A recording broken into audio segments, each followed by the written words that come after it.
Hey everyone, how's everyone doing? Trust that you're good. Trust that you're well. Thank you for joining us. Welcome to another episode. Welcome to Uncensored _ the truth about money.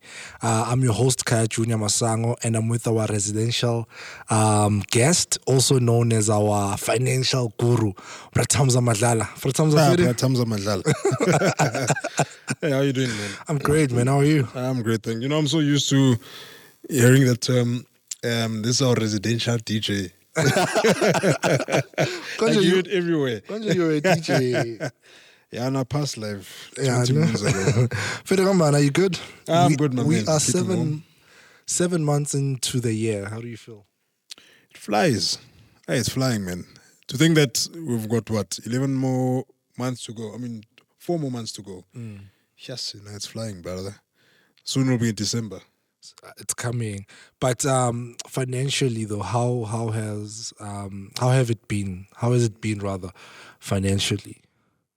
On my side, or No, just like in general? South Africa. Oh, I thought you were asking a personal question. No, on your side we know, man. We know. I thought you were asking a personal question. No. No. So I was listening to the radio now this morning, on my way here, and they were saying that surprisingly enough, the GDP is like South Africa's GDP is growing in the midst of load shedding, and they're like startled by, in fact, what is happening. They're like, yeah, no, hey man, we are so resilient, they like can't really pinpoint what exactly it is. So, when people are saying, South Africa is going to the dogs, it's going to be like Zimbabwe. So that was some good insight and glimpse into, okay, so there's some goodness happening in South Africa, in the midst of load shedding. Sharp load shedding is dropped to stage 3 now? Stage 3 now, yeah. Yeah, stage 3. So, yeah, financially, South Africa is looking okay, man. At least there's a glimpse of hope. There is a glimpse of hope. Because the last time we spoke about interest rate, you were depressed. I was not seeing the light at the end of the You're tunnel, not as we happy. say. I know. So today we're talking about financial management. Yeah, management. Yes. What exactly is it? All right, so financial management is basically what the term means. It's being able to handle your day-to-day runnings of your assets, in a functional manner, and also basically planning for the future. So that's the short and simple question. I don't want to elaborate more because I'll answer some of the questions that come. But Yeah. it's literally that. It's being able to manage your finances, or your assets, whatever it may be. Any sort of income that you have on your day-to-day runnings. Why is this important though? Like why is it important for you to manage it? Look, it's important in a sense that you need to know in terms of income, right? So when you've got your income, you need to know how are you distributing your income on a daily. All right. You need to, if you've got a family, for example, you need to make sure that your family is covered in terms of insurance and so forth. If you've got debt, you're able to know sharp. I can't borrow more than what I can actually provide. You know what I'm saying? So I know there's a list of like 10. But if we had to go through all of them in specific, it will take the whole day. But like essentially, why is it important? It's so that you can have a clear representation of your income and expenditure. Yeah. And then so they say here strategies for personal financial management, right? Obviously with what you just like mentioned now, that it's important for you to know your income as well as to devise a budget. Yeah. Right? And then obviously we know I think we'll cover it in the next episode why it's important for you to draft the budget and how to draft the budget. But it speaks here of the 50-30-20 budgeting method. Do you mind just like briefly explaining what that means? So the 50-30-20 rule. So what they're saying is this. So we'll use an example of 10,000 Rand. Sure. So Junior gets paid 10,000 Rand. So 50% of Junior's income should be used for the most important expenditures. So that's whether your rent or your bond, your policies, things, your taxes, things that you can't, if let's say you did not pay, you find yourself in the streets, your car loan and so forth, right? Now, 30% is basically used for enjoyment, right? So your clothes. I won't put tithes and offerings in that basket, but your clothes, you going out for dinner, with your spouse or your partner. So that's the 30%, and then the 20% is used for savings and paying off debt. So that's basically how it gets distributed. It's not the, how can I put it? With some people, right? Let's say, for example, I have to take care of my two sisters, my mother, my father. What I'm saying. So now, if I had to distribute it according to that 50, 30, 20, it'll be very skewed. But the 50, 30, 20 is just a benchmark to say, guys, all right, so deal with your budget like this, and going further, use this as a benchmark. You know what I'm saying? Yeah. And then where would you put your family?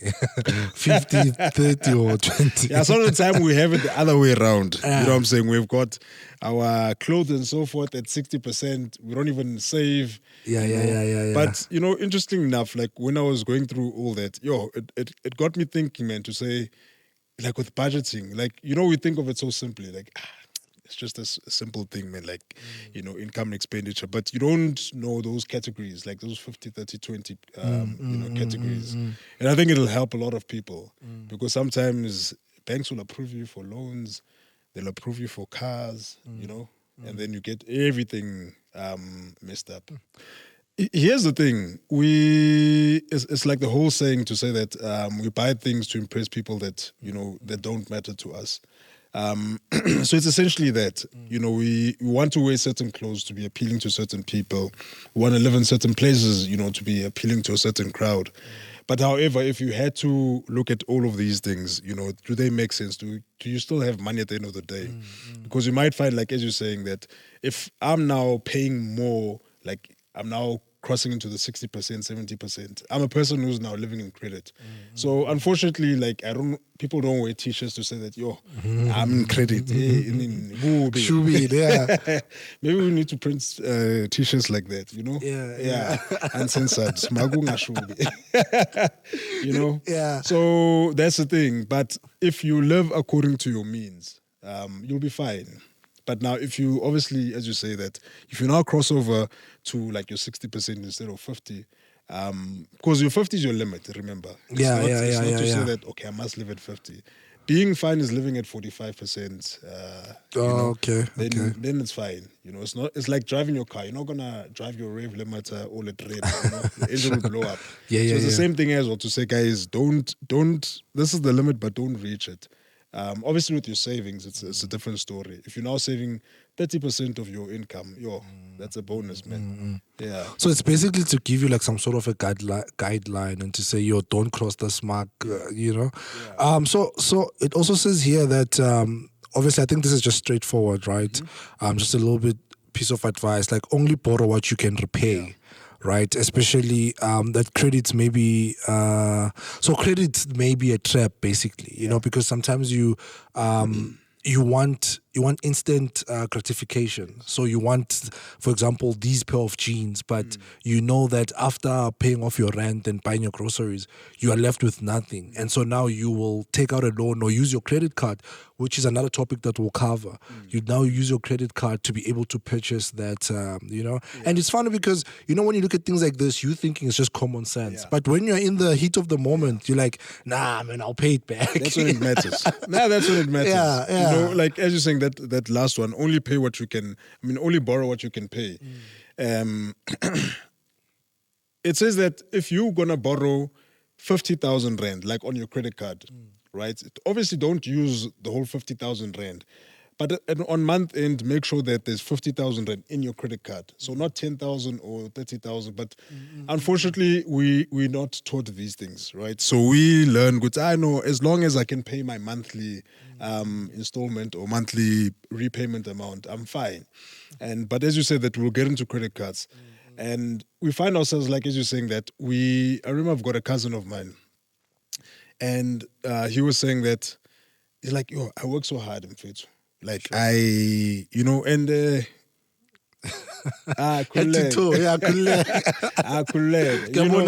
Anyway, he was honest in saying that, listen, now my credit card is at a max because I need to spoil myself. You know what I'm saying? But Beguwe and Jack Pella, who could honestly, say these things to me. I mean, when you used to like work in the bank. No.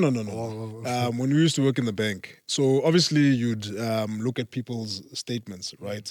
Just to have some selling tools if someone wants insurance and so forth. But what was startling is that I remember going across this individual who lives in the northern suburbs. They get paid nice, man. They get paid, I think it was like 80,000 rand, Junior. They don't have a house like a bond. So they don't have a house that they own. Yeah. When you look at everything, when you look at the statements, everything is just loans, credit cards, overdraft facilities. In fact, maybe that person, they get to spend of their money, maybe 10,000 rand. The rest, it's car, it's credit cards, it's overdrafts, it's revolving loans. At 80,000 rand, man. When are you thinking, Lord, if I can get 80,000 rand, I'm set, man. Yeah. But obviously, these are the principles that you need to learn when you're earning 5,000 rand. It's like, for example, the principle of tithing. If you can't tithe, 50 rand when you earn 500 rand, how are you going to tithe 100,000 rand if you earn Most 1 million definitely. rand? Most definitely. Yeah. Sure. So let's talk about personal finance skills. Mm-hmm. All right. So number one. So I've listed them here. Nah? So number one, it's finance prioritization. So basically this means looking at your finances and being able to discern what is important and what's not important. All right. Because at the end of the day, we need to prioritize our expenditures. And what's important as well is that, in school you taught needs and wants. Yes, we used to say, no, school is boring. But in life, it matters, Data is like having too much data on your phone to watch TikToks and so forth. People say, no, hey, data is important, but how do you utilize your data? You know what I'm saying? For petrol, people say, I spend a lot of money on petrol. Okay, let's look at where you're going. Let's look at your routes. Are you just going to work and coming back? Or you're a person who, before you get home, you go see five friends. On weekends, you're out and about. Let's look at such of those things. So, hence I say, it's all about prioritization. So once you've prioritized your stuff, then you are much better to be in a better financial position, right? Assessing the costs and benefits. So as I said, if you say, let's say petrol is an expense. Okay, can I use Ubers instead of driving, staying in traffic? There's something called opportunity cost. We'll say, okay, so if I'm gonna buy, let's say an iPhone 14 Pro Max at 2,000 rand a month, what am I losing by paying that 2,000 rand? Is it really a need for me to have that iPhone 14 Pro Max? You know what I'm saying? So that's the cost benefit. All right. Okay. Restraining your spending. So this now gets back to that 60% that we spoke about earlier on. Sure. And this comes with that instant gratification. So to say that you do not have to have everything, you know what I'm saying? All the latest trends, the latest fashions, when when people are now wearing black and red sneakers, left and right, kotan, you know what I'm saying? Like, I know I need to get that as well. Have a bigger picture, set goals for yourself. And then in that way, you are able to basically spend much better. Your personal finances will be much better in the end of the day. So those are the three most important ones that I can just basically put for now. Yeah. So obviously, this, as you said, right? These are not things that you just like immediately get to know. Obviously there has to be like some sort of education that is being instilled. You know what I'm saying? And I think obviously platforms like these, they help with that. Do you know any other platforms maybe? Because I know I've seen also with banks now, right? They also on their websites, they also have like sections where they talk about financial education. Are there any other maybe platforms that you can recommend? So I recommend, in the morning, if people want to be clued up or inclined in terms of finances, what's happening in the world or what's happening, currently, there's a online, I can say online newspaper. It's called MoneyWeb. MoneyWeb. Yeah, sorry. It's called MoneyWeb. So MoneyWeb basically tells you, okay, financially, this is what's happening in this industry, in business, personal finance. They even have a section for financial advisors there. So that's basically just to get clued up with everything that's happening around you. Another one is there's the Morning Star. So it used to be in the Star newspaper. Okay. There used to be a section in there. But now you can actually, because everything is digitized, Sure. you can actually go, on the website, see Morning Star. But that now speaks about investments. Okay. So if you want to invest in equities, shares, bonds, unit trusts to see how they're performing, you can basically go on there as well. You know what I'm saying? So those are the few that I normally follow. You can basically look at, in a sense, to just get clued up with what's happening around you. But the nice thing about it is that with these, like for example, MoneyWeb. So if you click on MoneyWeb, there's actually articles and other links that link you to other websites that you can check out as well. So if you're a person who loves, let's say, motoring, you can check there and see what's happening financially in the motoring space, the technology space, and there's articles on it as well. Yeah, besides Uncensored, man, but Uncensored I get is number one, and then everything else. So unfortunately, we're out of time. But quickly before we go, what is the difference between a money therapist and a financial advisor? Money therapist deals with the mind, psychology. So they basically say, okay, what is Junior addicted to? There's some people who are addicted to, how can I put it? I'll say Coke, for example, Yeah. Okay, there's some people who are addicted to Coke, right? And now for them, they have to have, let's say, 2 liters a day. I'm just, hypothetical example. So the therapist was like, okay, but why do you need to buy 2 Cokes? What is the importance of that? Why not buy this? Whereas a financial advisor is a person who advises you in terms of, your future.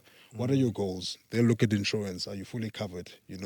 Look at your wills, look at your portfolio in terms of investments.